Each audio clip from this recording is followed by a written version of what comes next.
अस्सलामु अलैकुम वरहमतुल्लाहि वबरकातुह। जिंदगी जिंदगी बदलने के तरीके।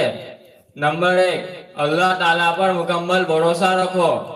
नंबर 2, नमाज को कभी ना छोड़ो।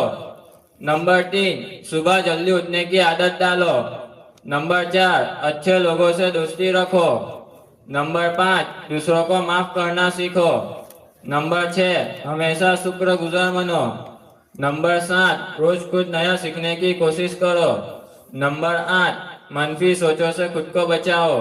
नंबर 9, वालिदैन की इज्जत और खिदमत करो। नंबर 10, सच बोलने को अपना उसूल बनाओ। नंबर 11, अपने आप को गिबत से बचाओ, यानी एक दूसरे की गिबत मत करो। नंबर 12, आपस में सिला रहमी के साथ रहो। नंबर 13, कता ताल्लुक से बचो। नंबर 14, अपनी जिंदगी में हमेशा कुरान शरीफ पढ़ने की आदत डालो। अस्सलामु अलैकुम वरहमतुल्लाहि वबरकातुह।